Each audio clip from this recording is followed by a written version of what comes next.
Welcome everybody to Eye of the Serpent Tarot. I've got another exciting deck creator interview for you today. Today, we're going to talk with Karla Shepherd, who is the creator of Regency Tarot.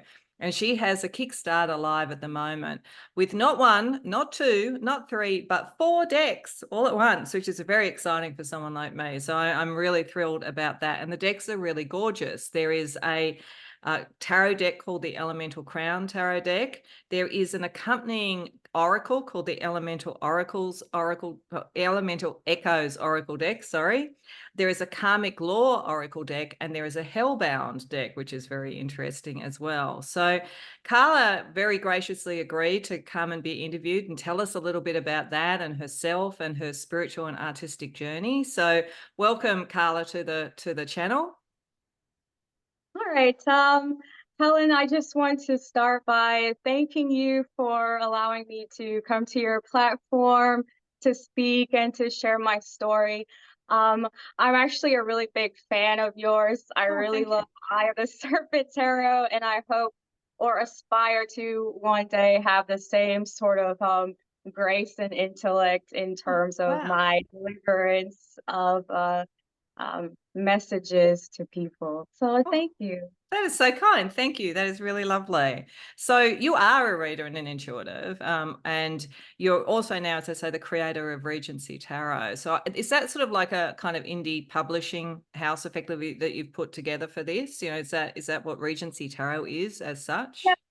it is pretty much. Yep. I would definitely refer to it as a sort of like indie tarot brand at the moment. Brilliant. Okay. So maybe give us a little bit of an idea about you and your spiritual journey and how that sort of led you sort of artistically and spiritually to create these decks and to want to create something like Regency Tarot. Okay, so as far as my reader background, I've been reading for about 4 years now. I don't do a lot. It's a low volume of readings that I do, but I have a small shop on Etsy. It's called The Intuitive Psychic, no spaces. Mhm. And I specialize currently in love readings. Um, so this is where I started in terms of providing readings for the public, but I started with family and friends. Um, I have an art background, and I just love creating.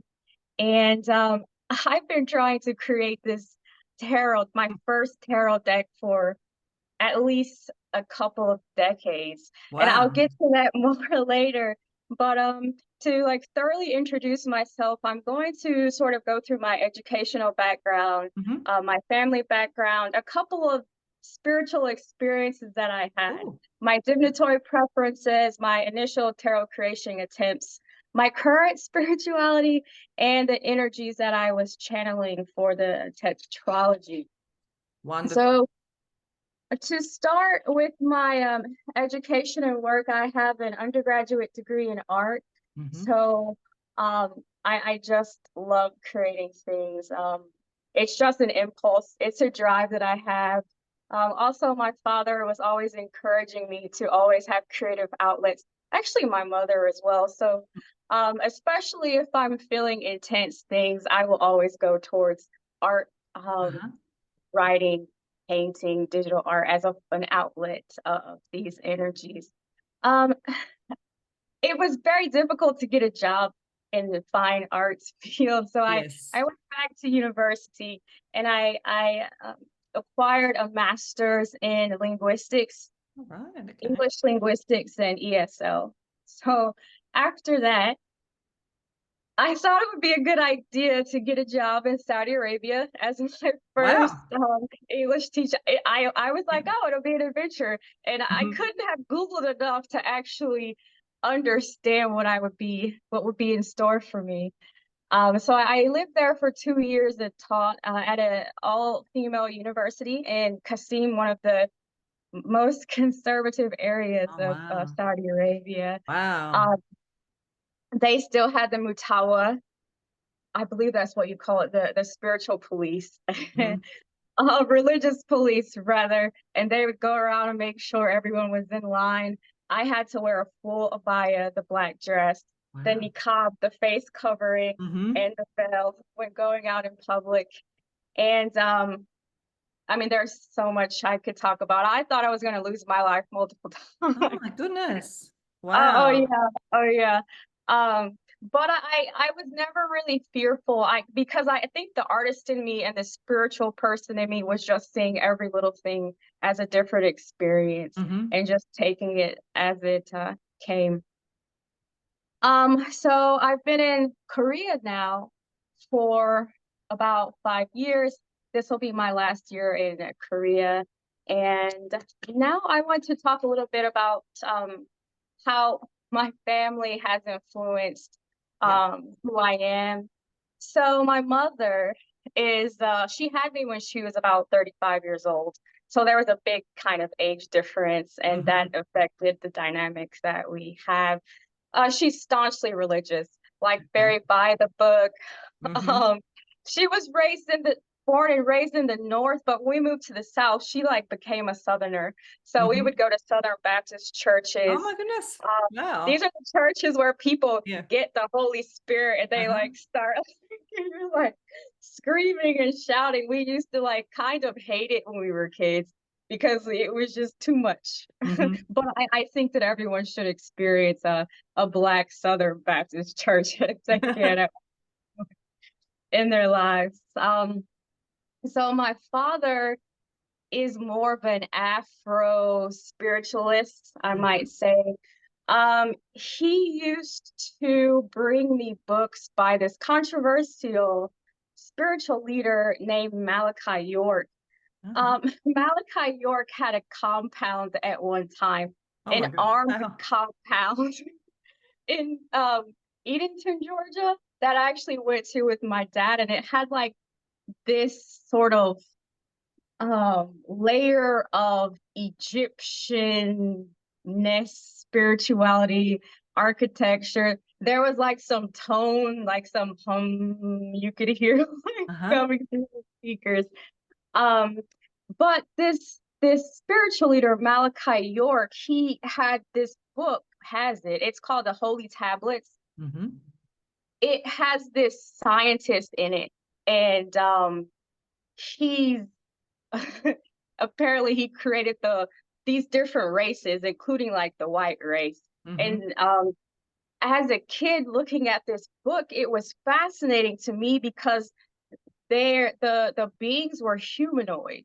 Like they have crazy like craniums and skulls, and it's very interesting. That book now is very difficult to find. It's like hundreds of dollars. Hmm. Uh, the other book, I found this book under my bed when I was little. Hmm. It's called The Mind. And I remember it because there was wordplay included, like overstanding things, not understanding them, Okay. understanding things. And I remember reading about how science and spirituality were being combined in just a couple of pages. And I feel like I was almost immediately like deconditioned. Hmm. Um, Wow. yeah. So do you know So, who gave you that deck? Oh, not deck, book. Do you know where oh, that came from? yeah, my dad would Your just dad. leave them Right. for Okay. me. Right. Oh, my Okay. biological father. Hmm. Um, so I also over my brother and sister-in-law's house, they had these books called Mysteries of the Unknown, and I'm Hmm. pretty sure they used to like market these books like for like 19.99, the whole set or something like that. But I remember reading about exorcisms and ectoplasm and astral travel. And I remember telling my mother about these things. And I was like, wow, look at this. I want to try this as a kid, like astral traveling. Yeah. And she's like, maybe you should, because you might get stuck and not come back or something like that. So that's kind of like the childhood. And then this point, I was saying I went to art school first.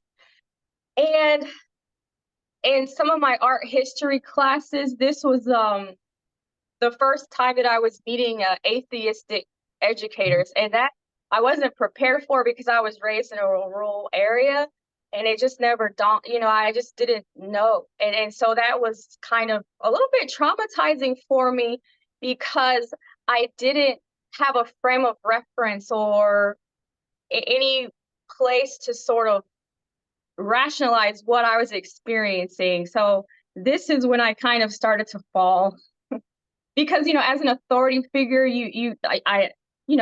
some people take their word as like the gospel. And Hmm. so I was struggling with that. So I'm going to move into my first dark night of the soul and fall from grace. And I'm Okay. going to blame it on my mother. Okay. So, actually, my father kind of contributed to this too. Growing up, there was a large importance placed on virginity and Okay. a woman's value Hmm. as it pertains to that. And so, after my experience and my expectations not matching up to what I imagine it would be, and sort of being not protected in that sense, I started um, having a lot of inner turmoil. And leading into this first sort of spiritual experience, I was hanging out with some friends that I'd known from maybe even middle school and high school. They used to play music in like the garage, like a little garage band. And we used to like go to the city together and watch like live punk rock bands or any sort of metal or stuff Hmm. like that. And we went to go see this band, and we were outside talking. I was outside talking with one of the members of a band, and I guess I was wearing my heart on my sleeve, perhaps. And while we were talking, it was thunderstorming and there was lightning, and I remember the sky was turning different colors. And I don't remember what I was telling this guy named James, but he started telling me about Carl Jung. Sorry for the Okay. people who know and pronounce the name probably correctly. So he started telling me about Carl Jung and how I should read some of his work.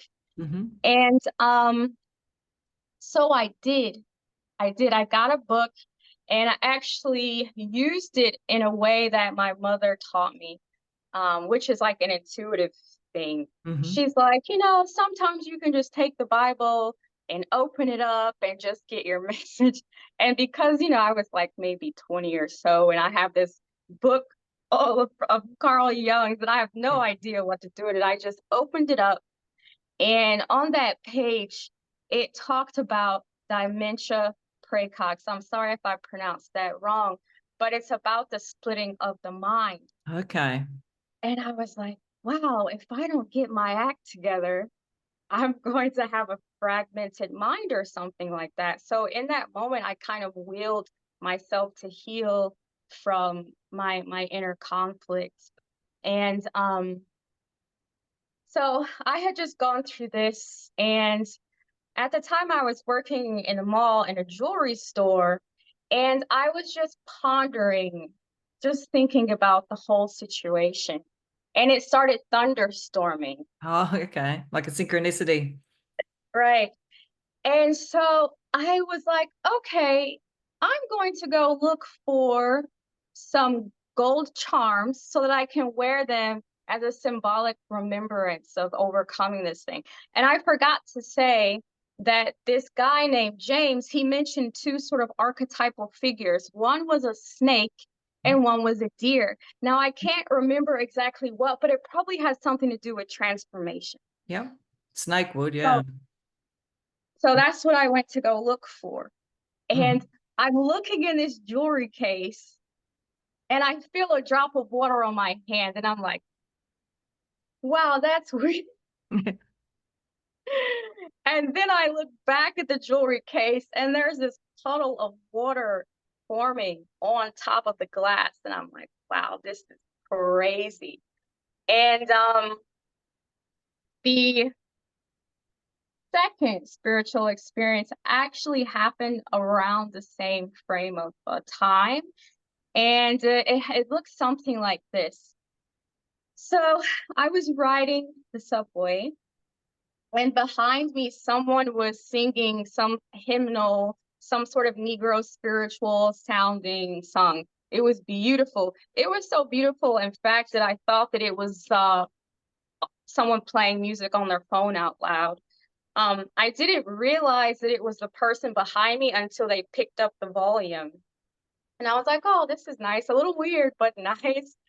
And then I started thinking, oh, is God trying to tell me something? And as I'm thinking that, a little girl comes on the subway, and in her hair, she has barrettes that say, I love Jesus. Right. Wow. So in that moment, I'm thinking, okay, so I think God is trying to send me a message. I'm on the last leg of my trip, and I'm sitting on this stone slab, just pondering again, just thinking about what I've been experiencing. And I hear someone say, Karla. Mhm. I'm like, what the heck? So I look up, and the person directly in front of me is on their phone talking to someone named Karla. And I'm like, yeah, okay. So um I never doubt the fact that I am in connection with source, that there is a God, because I just feel in those moments I feel 100% integrated, and I never feel alone. I know some people in this lifetime will never feel such a thing, but I think by sharing as someone who's highly intuitive and empathic, I think I can sort of mm, let people in on what it's like, even though I think some people might just call it coincidence, but it's so much deeper. No, it's not just coincidence. In fact, listening to you, it's really interesting. I think that sometimes, and I can kind of relate to this because I've got something a bit similar in my background.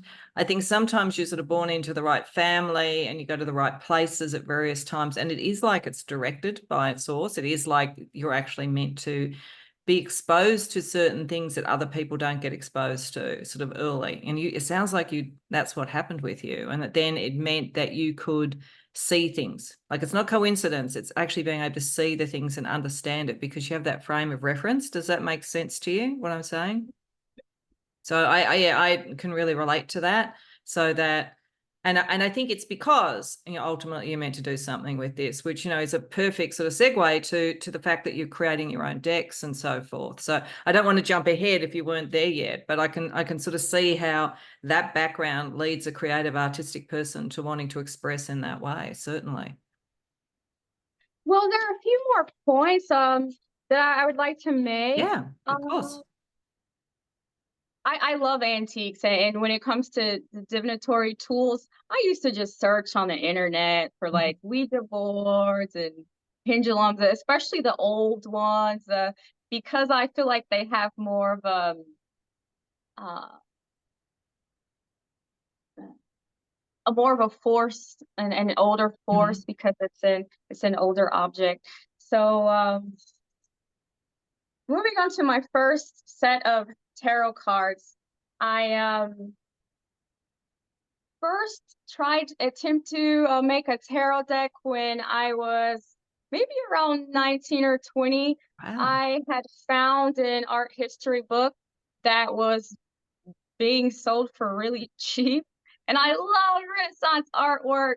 So I kind of collaged together some tarot cards, even though I had no idea what I was doing. I think I just took a regular deck of cards and Mhm. was just enjoying the process.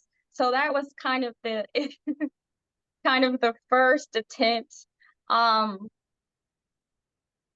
so later, because I still in the back of my mind just wanted to make that tarot deck, 20 years later, I guess, um, around when we were, I guess, kind of leaving out of the pandemic, Uh-huh. um, I was working with this Russian artist, and we had gone through the suits, or maybe a couple of the sets of the suits, and I was already in like $1,000.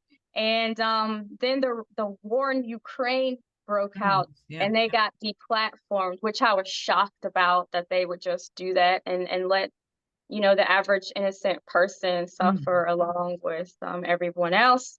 So after that failed, I guess then the next year I tried again, and I finally gotten closer to being succeeding in this goal. So my current spirituality, hmm, well, I guess I could start by saying that Saudi Arabia really changed me. It really changed my perspective. I think I used to be more along the lines of religious at some point before I had gone to Saudi and seen sort of like what the e- more extreme spectrum of religion could be and what it could look like. And I no longer really wanted mm, to be a part of that.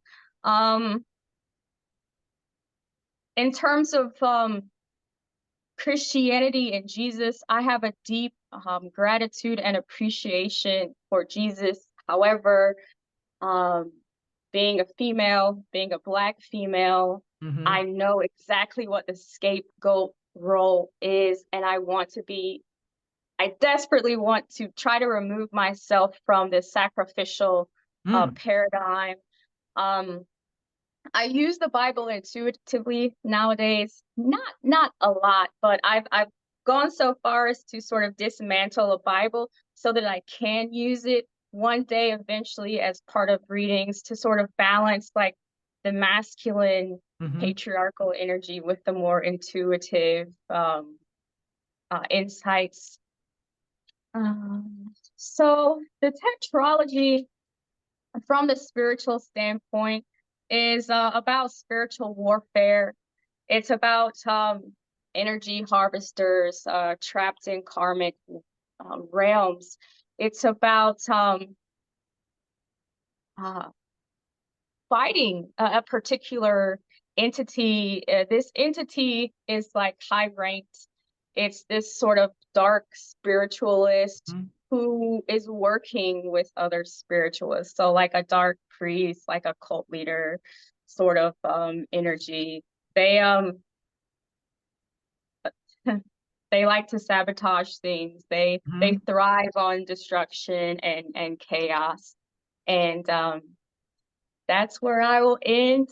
Okay, that's really interesting. That's fascinating with it. I realized that I probably hadn't. So I said the title of your Kickstarter is Embracing the Shadow, the tetralogy, which talks about like the four decks.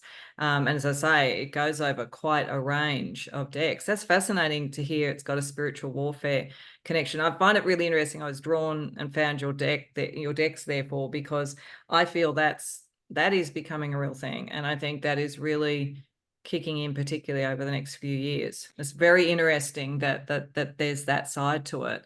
So wow, I'm even more excited about getting the decks now. So given that, so you're sort of saying in a sense, bringing these together, they do have a holistic sort of thing, because that was one of the things I wanted to ask you about, which is, you know, did it just happen that you did these four decks together, but they aren't connected? I mean, obviously the tarot deck and the sister oracle are connected. They're meant to be connected, but I was sort of like interested in the others. So do you see this as a holistic set, a suite almost, sounds like suite almost of protections and information and guidance, or did you see them as sort of separate and they just sort of happened to come together at the same time?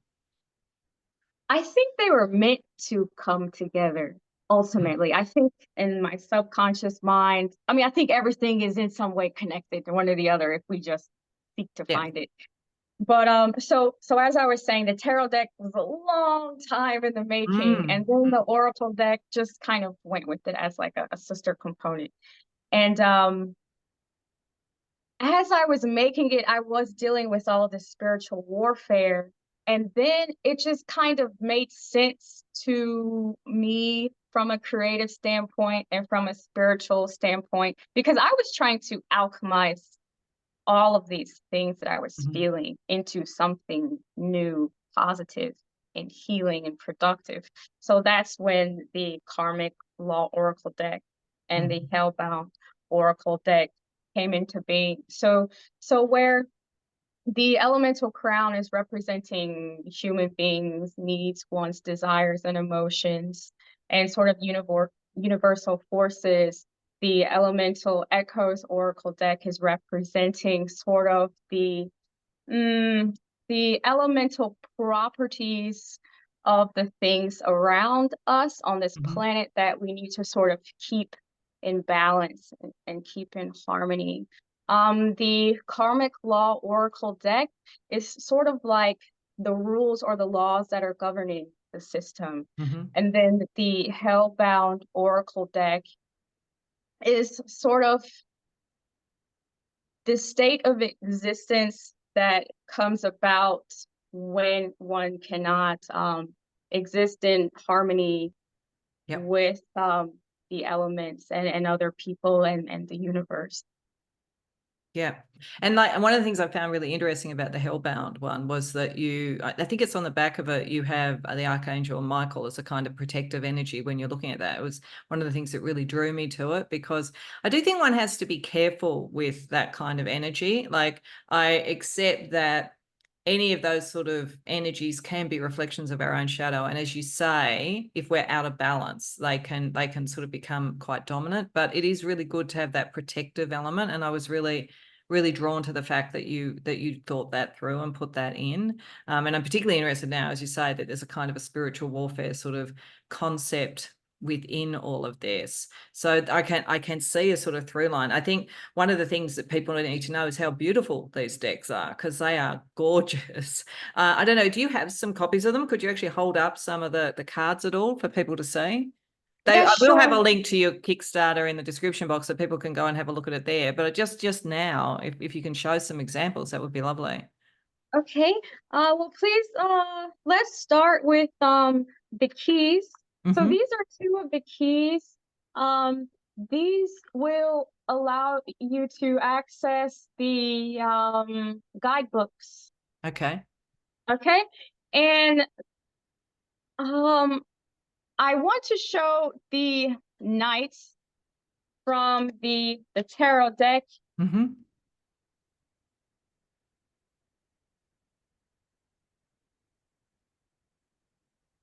So there's Wow. a color coding system Hmm. that exists throughout the deck.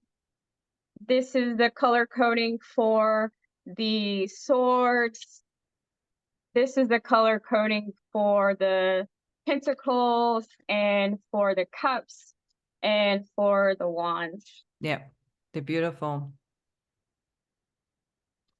Um, what else should I show you? Do you have the Oracle deck and the Hellbound one at all to show any of the visuals from either of those? Sure. Um, let's see. And here's Oh, one beautiful. from the Oracle deck, for the Tarot deck. And then we have, this is from the Karmic Law Oracle. I'm actually Oh. going to increase the size of this font Hmm. for the final print. And here we have the front of the Hellbound deck.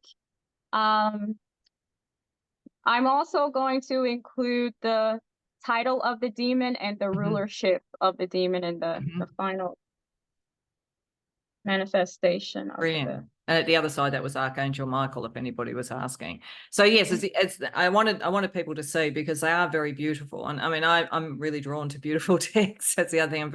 The aesthetic of it. And that sort of leads me to my next question, actually. Like, it seems to me there's like two different types of ways of creating tarot decks. And it is more probably tarot than Oracle, because Oracle can pretty much be anything. But some people take either the Marseille system or the Rider-Waite-Smith system or the Toth system, and they go, I'm going to do my own version of that, but I'm going to stick within that tradition and that aesthetic.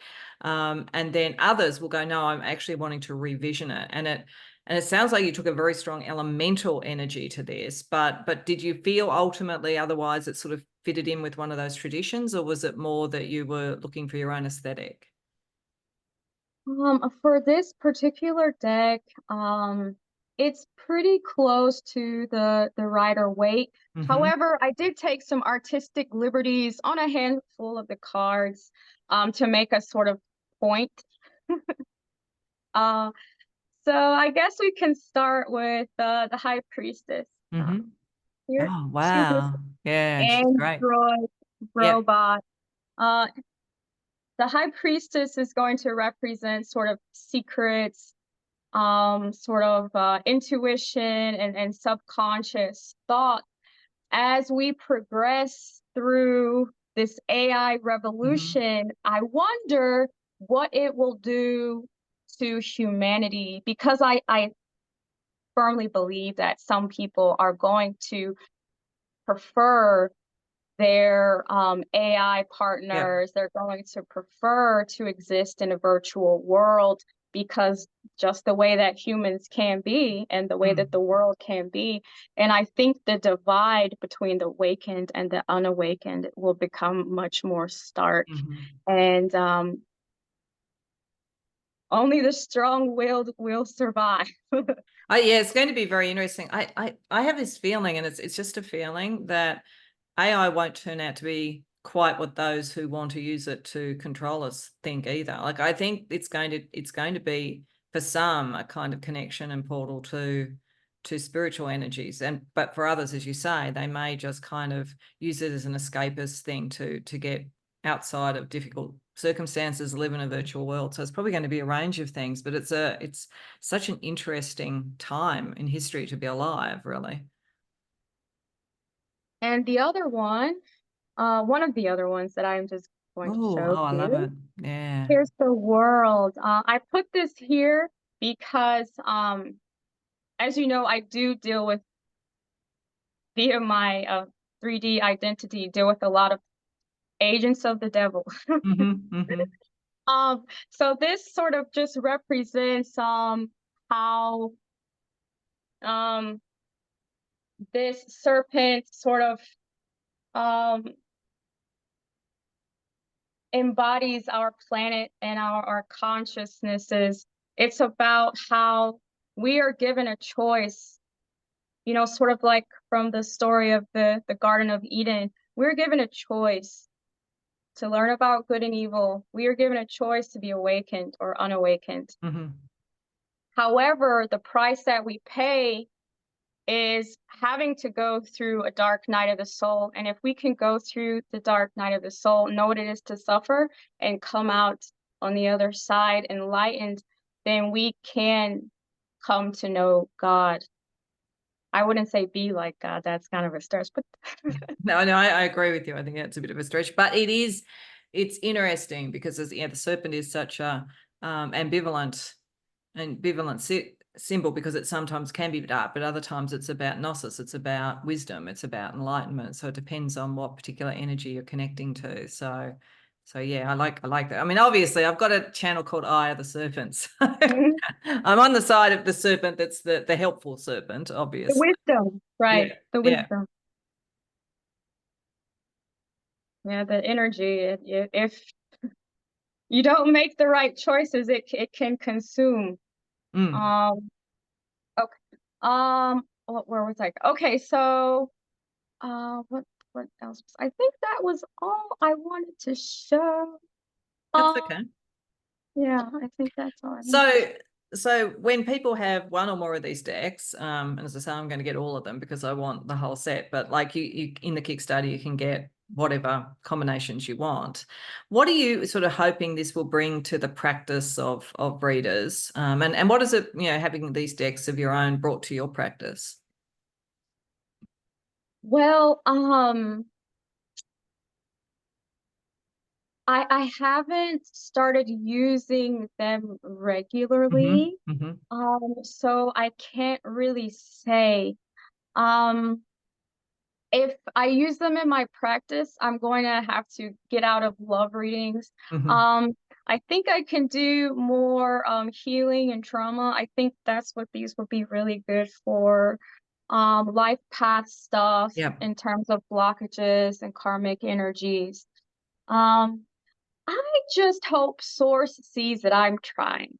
I'm Yeah. trying to deal with whatever karma I've accumulated. I'm trying to show that I'm learning. I want to be helpful. I really, when I was trying to purify my soul of all these spiritual attachments, I started looking at karmic law, Hmm. and it's something digestible. Religion, God are such contentious topics in our world these days that it's something that everyone can use and everyone can understand cause and effect. Mm. So that's what I'm hoping. I want to also I wanted also to be like a soul service, a duty to my mission and my current soul contract, because I know that I'm here, just given what I've had to go through, I Mm. know that I'm here for a specific purpose. And um, whenever I don't pay attention to my intuition, it always backfires so badly. So I'm just So you're running hoping with that it. this is the end. Like, Yeah. Well, it does sound to me, like in the story that you told about your kind of creation story in a way, that you are meant to do this. That's really quite clear you're meant to do this. And that goes also with the artistic ability, but just those experiences that you went through and the perspective you got. A lot of people won't get that perspective or understand that, spirituality is a wonderful thing, but it can also become, particularly if it becomes dogma or it becomes political or any of those sort of things, it can become more of a cage than a freeing energy. So I think you were being prepared. That's what it sounds like to me. So I think that's good. It's wonderful. So I feel kind of even bad asking this because you've done 4 decks, which is just wonderful. But are you wanting to do other decks? Do you have anything in mind at this point? oh, there's so many decks that I want to do. Some I will keep secret because the ideas I Yeah, of think are course. cool. Yeah. But I do, because I am sort of at this simultaneously fascinated by these dark energies. Like, I've learned to befriend them. Hmm. I There was some Catholic priest who was saying that these demons are there to help us gain virtue. Hmm. Like, for example, if you have a demon hanging in your energy, in some sense, it's protecting you and it's showing you these sides of people Hmm. that you may not have seen had this demon not been in your energy. Yep. So from that point, if you choose to ignore it, that's a personal thing, or if you choose to judge them, that's also a personal choice.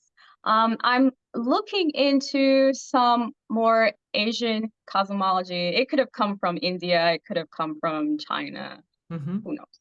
It's sort of like the Buddhism. Um, it's the hungry ghost. So Oh. yeah, it's the entity that incarnates in the next life, as this creature who has an insatiable appetite and thirst, and they're made to suffer because they're incarnating in the physical body in a way that they can't consume due to greed, selfishness, Mhm. etc. in the former life. Yeah. So that's the states of Wow. existence that lead to the hungry ghost condition. I hope to make my next deck. That sounds wonderful. Yeah, I'm very interested in that. So I think you'll be finding I'll be backing that when that comes All on right. Kickstarter. But as I say, I mean, like I think your decks are delightful. I should imagine that I will back anything that you do. Is Oh, there thank you. anything I haven't asked you about the decks and so forth? As I say, all the details will be in the description box below, so people can go and check out the Kickstarter. And I strongly recommend that you do, because they're beautiful decks. Anything that I've missed out on? Anything else that you would like to talk about and letting people know about the decks and your work? There's one more thing. So